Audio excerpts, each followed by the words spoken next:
We got our NFL Week 14 winners and losers. Mario didn't like my list from last week, so you know what? I went out scoping. I didn't put the damn Jets on my list. I didn't do any of that. I actually went out and moved very hard, and I got my list right here. So I'm gonna start it off like I usually do. For the I'm gonna year. start. I'm gonna for the year. Sorry. I'm gonna start. My bad. I made a mistake. All right. I'm gonna start off with my losers. Um, my first loser, I got Matt Ryan. Again, he faced the Chargers. That was a pretty close game. He had 21 for 32 completion attempt, 223 yards, a touchdown, which isn't like the worst thing in the world, but what really makes him on this list is the 3 interceptions. Not, I get both teams didn't have any playoff aspirations. Falcons with that loss did get eliminated from the playoffs, but that game was very, very close. It was a 3-point game. It ended 2017. You can't throw 3 interceptions in a game that close. And because of those 3 interceptions, and because the Falcons lost by 3, because of those 3 interceptions, Matt Ryan is a loser on my list. My second loser is Hunter Renfrow. Now, don't get him confused with the run the Red Sox just signed. He's the receiver for the Raiders. In that blowout loss against the Colts, 5 receptions, 38 yards. He fumbled the ball and he lost the ball. You can't be doing that. You can't be doing that. I mean, this team was supposed to be one of the Colts' toughest competitors, and they didn't. And the Raiders didn't go out there and prove that they were a tough competitor against the Colts. They got blown out of the water, and Hunter Renfrow's failure in that game is part of that loss. And they were doing, Derek Carr didn't have himself a bad game. It's just the Colts had a better game, and Hunter Renfrow had a very bad game. Because of that, he lands on my list. My third loser is Richard Sherman because Mario wanted me to put a defensive loser. I found 2 tackles all game. All game. 2 tackles, just 2 of them. Nothing else, no more, no less. That's all we got. Can't be doing that, man. Listen, I get the 49ers are injured. All right. You're facing the Washington football team who has probably the best defense in the league, but their offense isn't bad. Their offense is meh. Their offense ain't that good. With that said, you're a veteran on this 49ers defense. You came back for one reason only to strengthen that defense. And he's not doing that. 2 tackles all game. I mean, come on, man. You gotta do better than that. And other defensive players did better, but see, here's the thing: Richard Sherman, like I said, veteran on this offense. Excuse me, not this offense, defense. And 2 tackles all game ain't gonna cut it. And because of that, he's my third loser on this list. So Mario, I'll let you get to your losers now before I get to my winners. Yeah, before I get to my losers, I'll explain. I'll let me review yours. First of all, credit to the Atlanta Falcons defense for keeping them in the game after Matt Ryan threw 3 interceptions. Like you said, you're absolutely right. Can't be doing that. Everybody has a bad game.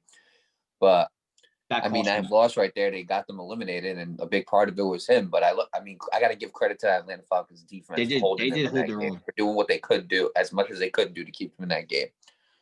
Um, Hunter Renfrow, I mean, yeah, that's a guy who, again, fumbling that ball, it's not really good. You don't want that ball out of your hands. And as for Richard Sherman, this is a guy who's a big leader on that San Francisco 49ers defense, and he did not show it that game. It's a game where he needed to absolutely win it. It would have been an important game for them because they probably would have had a chance at the wild card, but because they lost, they don't have that chance, and they gave it right to the football team. So yeah, let me go to my losers. Okay, let me start with Sergio Castillo, the New York Jets kicker. Okay, this dude went 1 for 4 on field goals. First of all, as a kicker, you can't be missing that much. And I know the Jets got blown out. I absolutely know that. But as a kicker, that's loser material. That's for the week, and he's gonna be on my loser list. There's nothing else I can say. Being 1 for 4. Second off, I got the Steelers rushing. Period.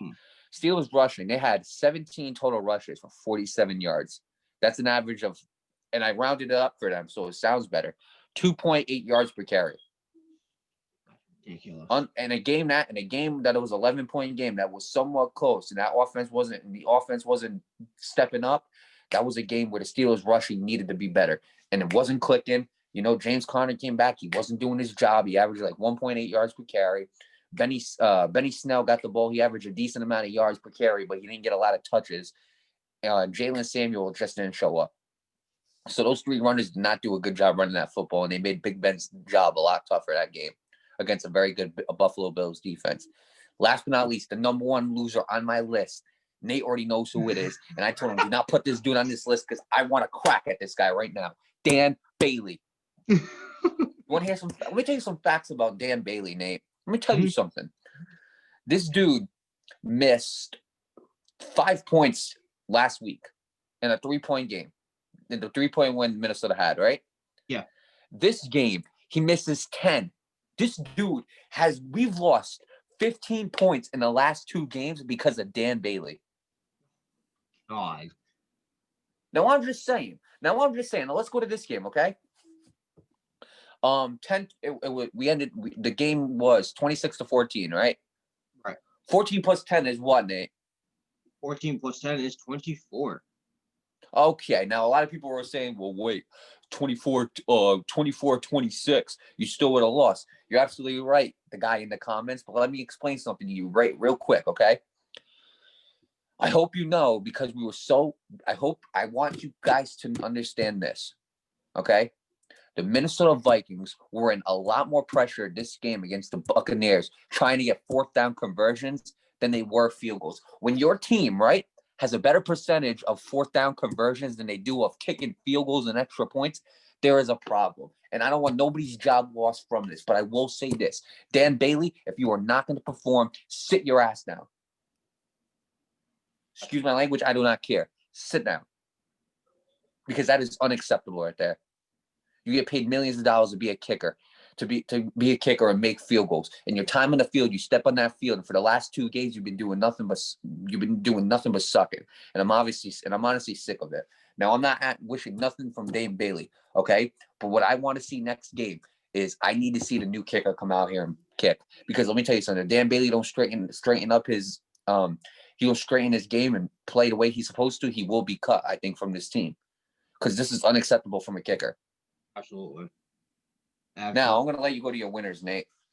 All right, I will go to my winners. My number 1 winner is Derrick Henry. You know, he's been on my list before. I'll keep on putting. I have Derrick Henry as a winner too, so we'll talk about that. All right, we'll talk about Derrick Henry since we both have him as winners.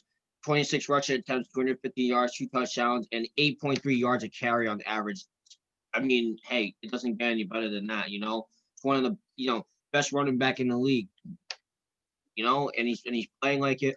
And the Titans made a comeback win, and because of that, the Titans won, and they're keeping close with the Colts to lead their division. Yeah. I'll let you see what you. All right. Yeah. So I mean, absolutely, Derrick Henry is number 1 or number 2 running back. It's between him and Dalvin Cook right now, and it's as simple as that. You know, it's him and Dalvin Cook, and there's nobody else even close to those two. There's not a single person close. There's a lot of good running backs in the league, but those 2 guys are the best. And they got extensions, and they got their extensions, and it was rightfully earned. So, I mean, but Derrick Henry was obviously the better running back this week, 215 yards ain't nothing to shy away from. You know what I'm saying? Right. And he is so good running, like especially the later half of this year. And he always does this in the later half. He is so good rushing in the later half of the year that his receiving total does not even matter. He does more damage in the later half rushing than any other a lot of running backs do receiving and rushing. And I'll admit that right there, congrats to Derrick Henry. I mean, it's unbelievable what this guy can do on the field. It's unbelievable how much of a freak, how much of an athletic specimen this guy is as a running back. How taller he is than other running backs, how much bigger he is than other running backs. And it's him and Dalvin Cook. And I see a lot of similarity in him and Dalvin Cook, a lot of similarity. I believe Dalvin Cook is faster. I believe Derrick Henry is stronger. Right. So when it comes to those two, let me tell you something. Whichever running back leads the league, whichever running back by the end of this year is the rushing leader, deserves to be in the MVP conversation, because these two are the reason why their teams are even relevant. These two are a big reason why their teams are relevant.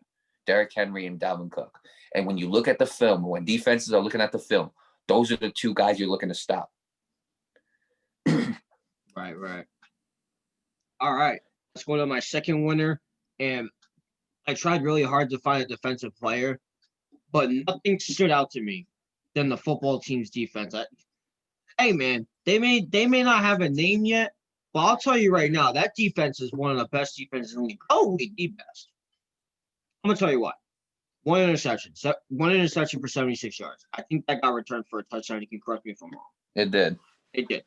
11 passes defended through 8 players. Think about that for a minute. 8 players combined for 11 passes defended. 2 forced fumbles, 2 fumble recoveries. One of them was returned by a touchdown, or a touchdown, excuse me. 70 total tackles, 4 sacks, and 5 tackles for loss. Now, obviously, the sacks and tackles for loss could be a little bit higher, but that's everything else, though. All combined, this makes for an extremely deadly defense. I don't know what to say, dude. I mean, this defense continues to impress day in and day out. And I'm telling you right now, they have what it takes to go to the playoffs. They have a strong defense. It's probably the number 1 defense in the league, in my opinion. I think they're playing like it. I can't believe I'm saying something from a team with no damn name as something that's worthy of number 1. But hey, they deserve their credit. And because of those crazy defensive stats, they won their game against the 49ers. They take the lead in the NFC East. And you know what? Hey, it's something. It's a shine of hope for the future. They got a defense. They got to work on the offense, but the defense is there, and they're showing up and they're showing out. And it just proves. It continues to prove every single week. With that said, so congratulations to them, of course. And with that said, let me get to my last winner. I never, ever thought this dude would be on my winners list, but he is. Drew Lock is a winner, in my opinion. I'm going to tell you why. 21 for 27 completion attempts. That's 77%. 77% of his passes completed. Think about that. 280 yards. Okay, that's not, flashy. But what is flashy is 4 touchdowns. I know he beat my team, my Panthers. I know he beat them. But, you got to give the man credit for it, too. I mean, Drew Lock hasn't been showing up all year. We expected this guy to carry the Denver Broncos, to be the next Peyton Manning. But he hasn't been doing that. But this game shows that he has the potential to do it. So with that said, congratulations to him. He did his job, and he did it well. 4 touchdowns, 77% of his passes completed. I mean, it doesn't get any better than that. So with that said, congratulations to Drew Lock. I'll let you get to your winners now.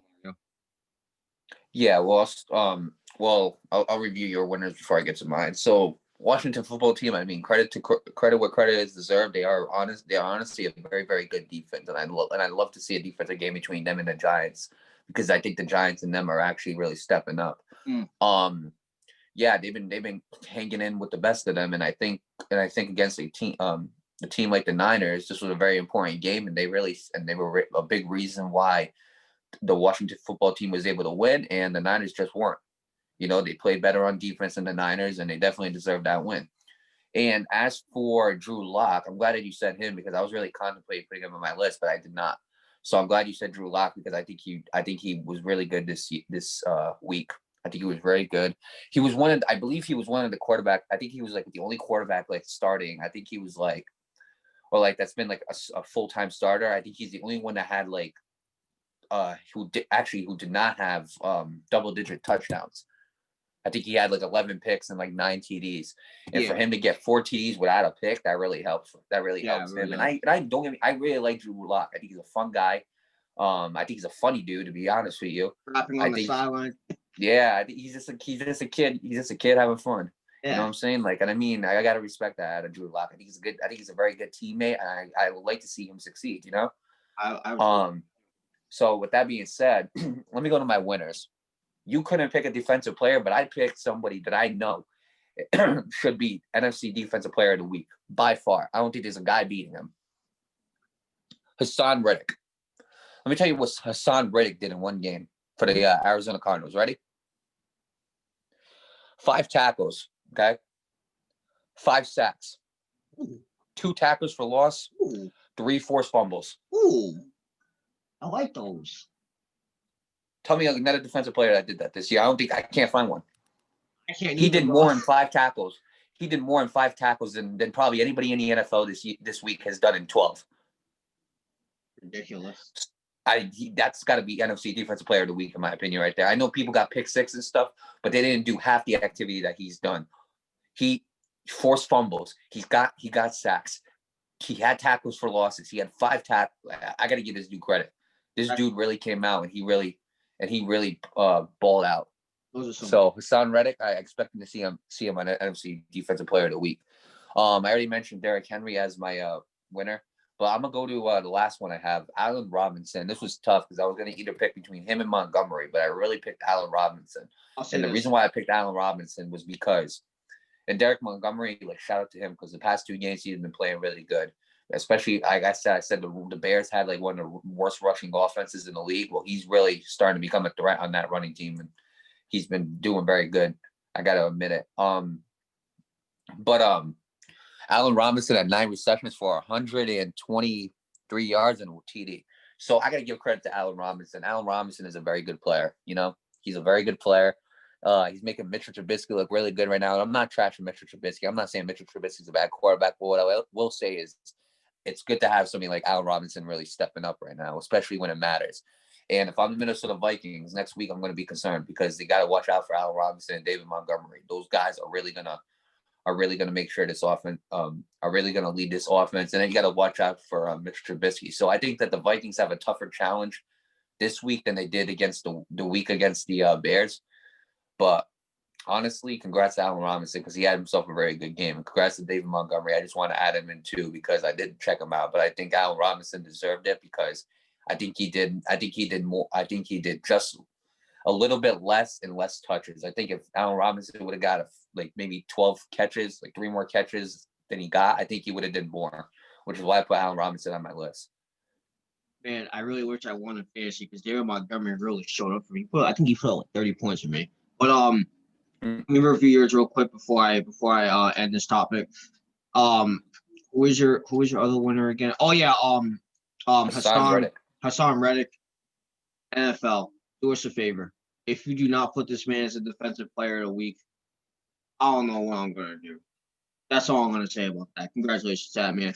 As for Allen Robinson, yeah, man. I mean, he did his job, he did his thing, and it propelled them to a win against the Texans, who also is the other team that got eliminated from playoff contention this week. So, congratulations to him. Congratulations to David Montgomery. Congratulations to everybody that made it on our winners list. As for the losers, you know what to do. Get back to the drawing board and do your thing.